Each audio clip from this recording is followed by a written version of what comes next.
I guess we will call the meeting to order. Today is February 24th, and Janet Kramer is missing from the meeting today, so I'm the lucky one. So the first thing on the agenda is to review and approve the minutes from the meeting of January 23rd. So we would need somebody to make a motion. I would like to make a motion. I've read them. Second. Okay. All those in favor? Aye. Aye. The next thing on the list is resident and citizen participation, which we don't have anyone here at the current moment. So we'll move on, I guess, if somebody comes, then we can. Sure. Okay. Number 4 on the agenda is the business of resident interest. And is that this, what does that mean, Chris? It is the... Just the following reports? Yes. Oh, okay, Yep. all right. So the first, Excuse me. bless you. So the first we have on the list are for staff reports were the property portfolio manager and property manager reports. And so we have some written reports. Bless you. So we have Jack's report first. Did anybody have any discussion, or Chris, do you have anything to add? Well, I'll just fill you in a little bit. So we have been working hard to get the community rooms done at Samuel Elliott Apartments and also Hayes Court. And they are near completed, if not completed. And so right now we're just in the process of ordering some new furniture.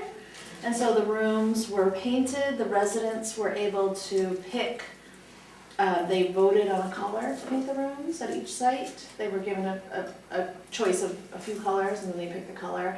Samuel Elliott actually picked this blue, the same blue. And then they have new flooring, which is the same flooring in here, and then they'll get new furniture. And so that had been something that they had been asking for a while. Wonderful. And so it looks great. And the Hayes Court, I've only seen in photographs, but it looks great. So I'm gonna go check it out tomorrow because they just finished it. I think our next meeting is at Hayes Court, and so we get to see it firsthand. And we have new staff in the maintenance area. So Sam Wright is our new maintenance staff member. He is the maintenance laborer, so he's new to the team. He does cleaning, light maintenance work, and he's training under the rest of the team. Anyone else? Okay. There were on the agenda after, should we review all of these written reports before we do the write-off?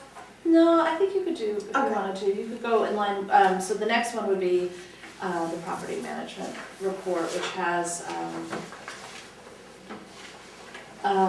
list of rent payments, and then those 2 write-offs for one for Samuel Elliott Apartments, one for Moore Court, both of which were tenants that left with 0 debt. Okay. So Janet had emailed her approval. So while we're on that topic, we need a motion to approve that. So moved. Okay, Second. and all those in favor? Aye. Aye. On the monthly property management update, Chris, I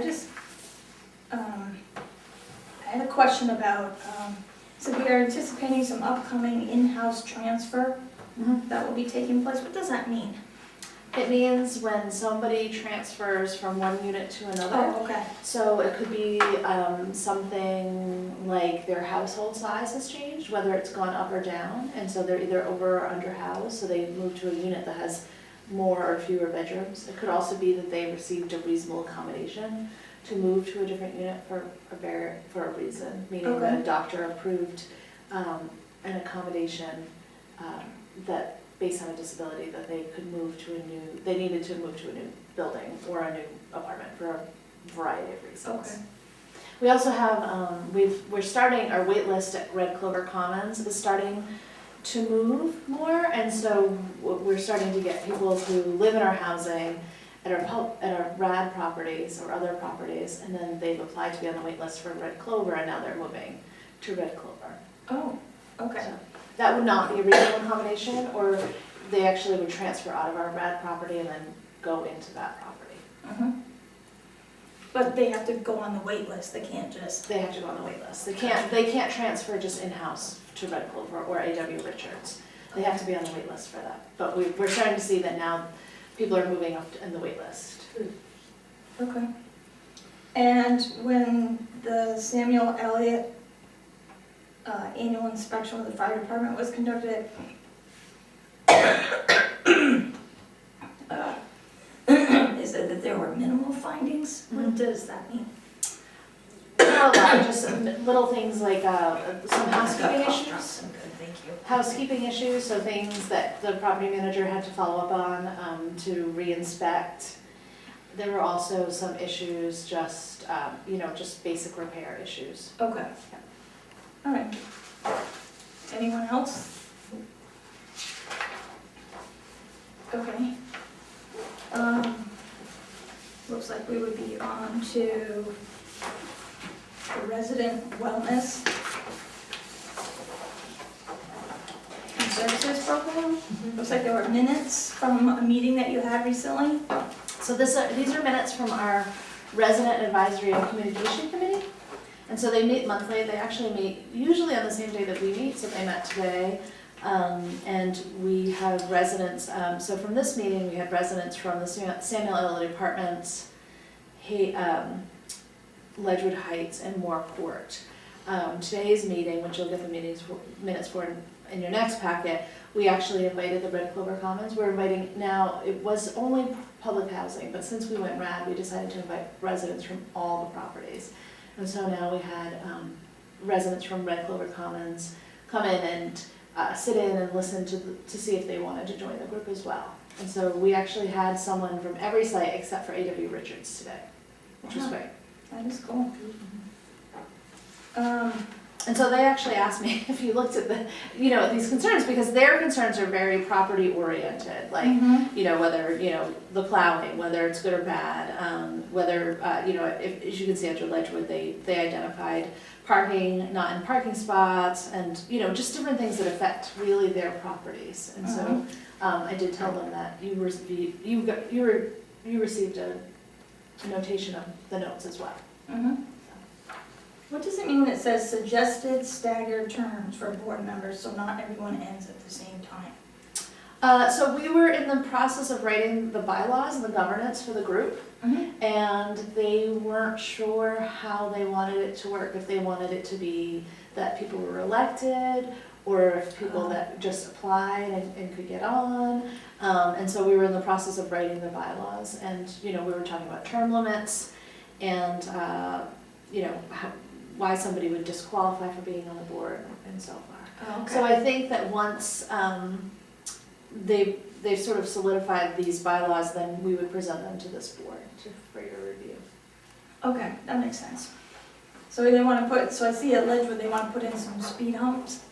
They do, Yeah. and so I did contact Peter Elwell, the town manager, and we're meeting this week, not to just talk about that, but to talk about some other things, and he's going to give me some guidance as to what the process is behind that through the town, because that road through Ledgewood is a public road. Yeah. Okay. Anybody can jump in at any time.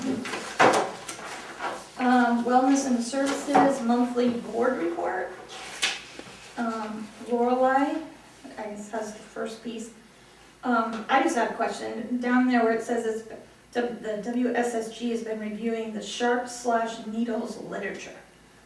Do you know what that is all about? Yes, so we have a in-house policy as to two different procedures. So one policy is related to if somebody finds a sharp on the property, and we have a protocol of what we ask residents to do. So if they see it, they're supposed to. We have these orange cones. They're supposed to put it on the cone and then call in a work order. They're not supposed to touch it, but that's supposed to identify that it's there. And then they put in a work order, and then we have a maintenance staff, and we have a protocol for our maintenance staff as to how to get rid of sharps. And Is is it it related sharp? to diabetic, Could be related to, it could be. Yeah. It could be, you know, sometimes it's just found on the property and we don't know what it was for. Sure. And so, so we take all precautions with that. But Absolutely. we came up with the procedure really because we found some on our family sites and it was just, you know, disturbing to the adults. So we wanted to put literature out about education and what to do if you find anything and how to talk to your kids about what to look out for. And then we also, and I think it's just a hot topic in our community, and so we might not be seeing it as much, but I think we wanted to get ahead of the case. And then we also have procedures for people to throw it away, and that goes with the town procedure, which is to put them in a heavy, sturdy plastic container, either, you know, like a not dish detergent, laundry detergent container, something with a heavy plastic. Then you tape it shut, and then you write on it sharps, and then you dispose of it in the regular trash, not the recycling. And so we give out that to all the residents so that they know what those things are. Because it just comes up, and some people just don't know what they're supposed to do with their sharps. You know, if they're diabetic, sometimes they might not realize what they're supposed to do. So we just tend to give a lot of information out. So we were re-looking at that information to see. Sometimes we put it out and then nothing happens for 6 months, and then we realize, oh, you know, we should probably give more information out about that. We have new residents or people forget. And so I think the group is just re-looking at it to see if we could design it better and make it more understandable, especially for people that don't read. It's a shame we have to do this, you know? Yeah. But it's good to stay ahead of it, and Mhm, I of think that course. since we've had that, we've had good results of people and the way they've interacted, and we've had people do the protocol. They put the cone on it, they call the staff, it gets taken care of. Anyone else have anything about any of the other articles? It's good. I like Shauna, Lucy, Ashley, they got a lot of good things going on. Absolutely. Yeah. I like the progress. Yeah, one program that Shauna has been working a lot on is this new pharmacy pilot program with SASH, and they have been doing a lot of the work to set it up. And so I think they're just beginning now to work with residents on it through the SASH program, and they're piloting it with a pharmacist from Hotel Pharmacy. And the idea is that they will set up this framework and see how it goes. They're focusing on hypertension. And then that may be replicated in other parts of the state. So it's really exciting. And we're getting a little bit of extra grant funding from the Center from Disease Control to facilitate this. And so it's nice to have that partnership. It's nice to have a local pharmacy that wants to do that. And doesn't it say that the pharmacists that we've chosen can also work independently, like with other pharmacies, so they're not locked in. You know, Red Clover Common is right next to Walgreens, so. Yeah, no, they can work with other pharmacies as well, you're right. Then we have Ashley's SASH report and Lucy's FSS report. I thought they were doing great. Absolutely. Yes. And the newsletter's always a hit, right? Yes, exactly.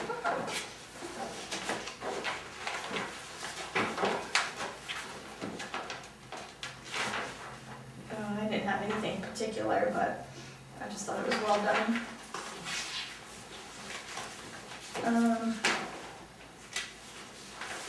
We have the blue sheet, which is shelter, section 8, shelter plus care. Is that number 3 on the agenda? Yes. Okay.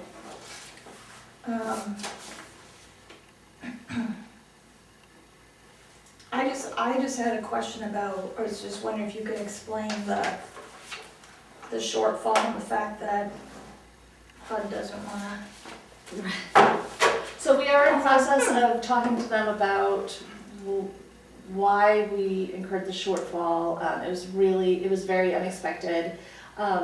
Chris Hart, who finished the closing of the RAD program, and David DeAngelis are really taking the lead on it, and I'm staying involved in it. We've been talking to our attorney that helped us through the RAD process, and we're in discussions with HUD, so it hasn't been dropped, we're just staying on it to see why why the shortfall. From what we understood, it had something to do with our Section 8 vouchers, that we had reserved Section 8 vouchers, which we had reserved for the residents who were moving out of this property, and so that because we had this reserve, that possibly we could dip into that reserve. So, but we weren't aware of that at all during the closing. There had been no mention of that. So we are definitely talking to HUD and trying to figure out how basically to secure those funds again. So.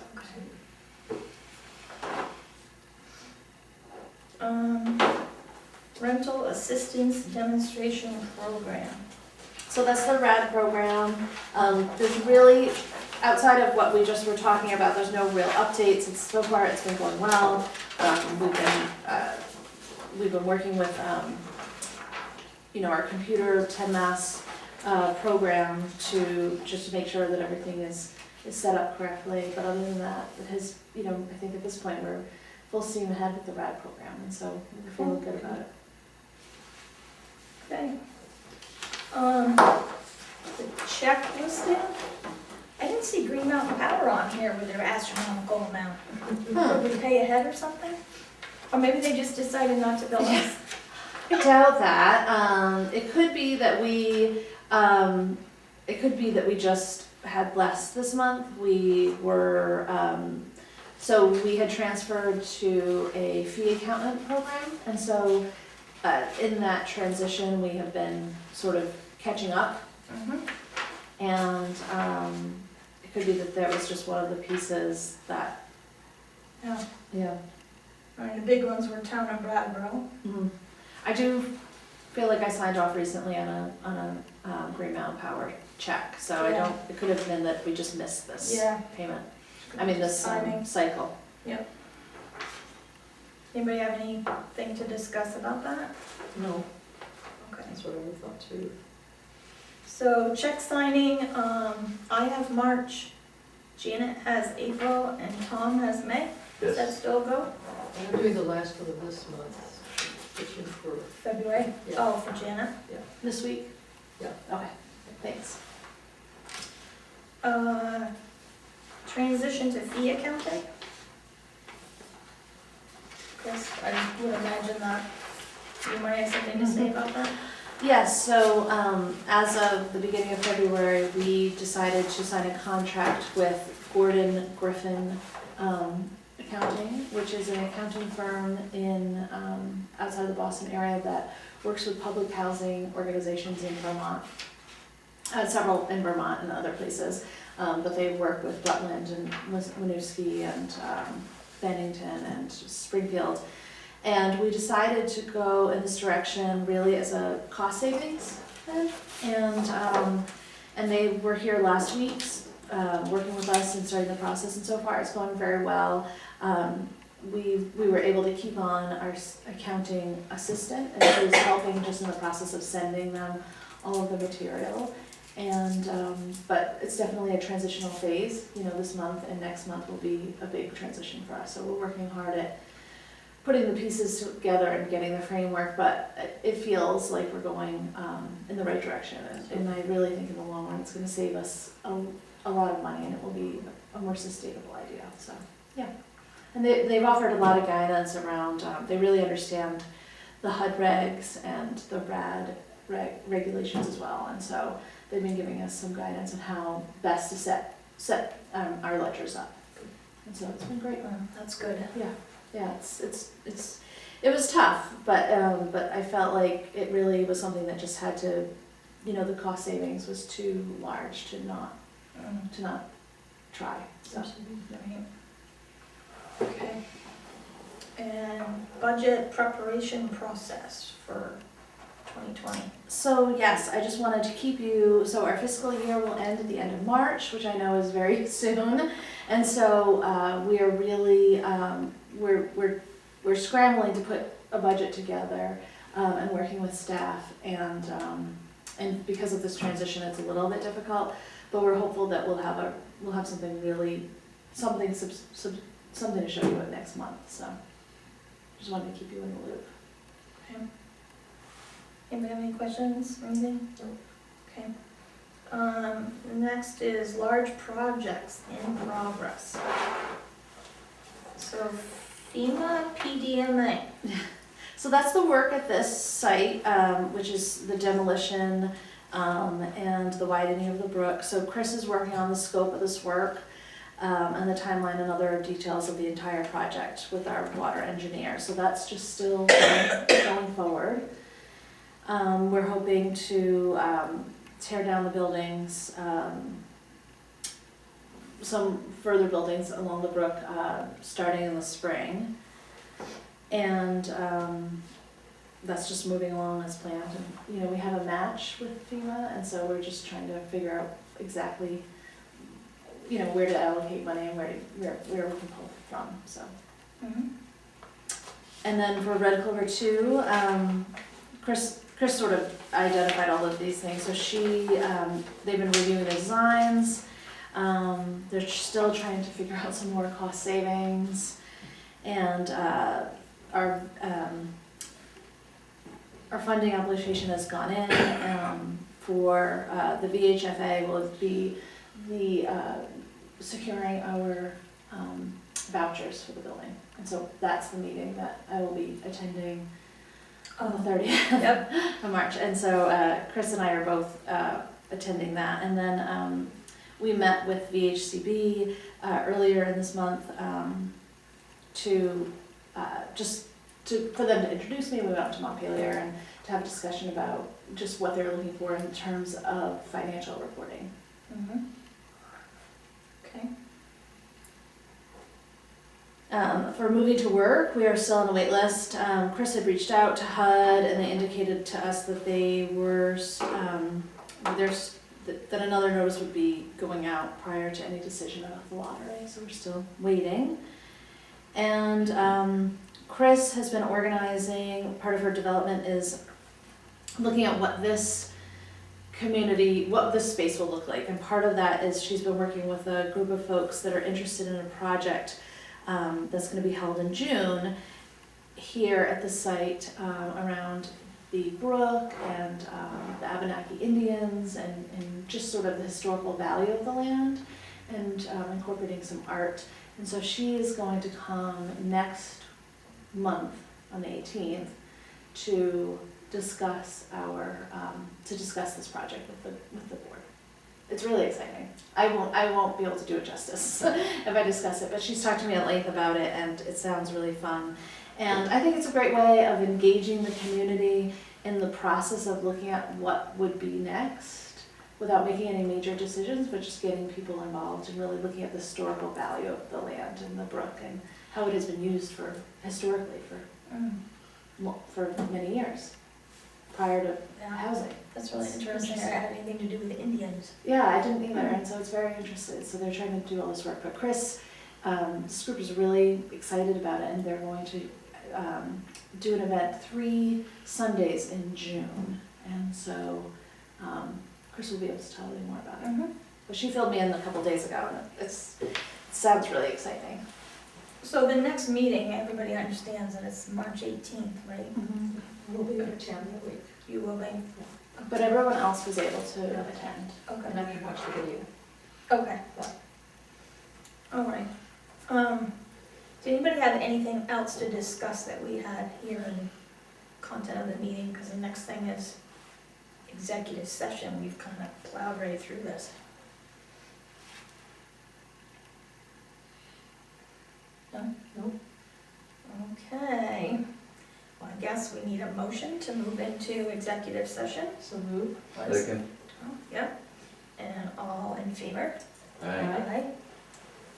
Okay.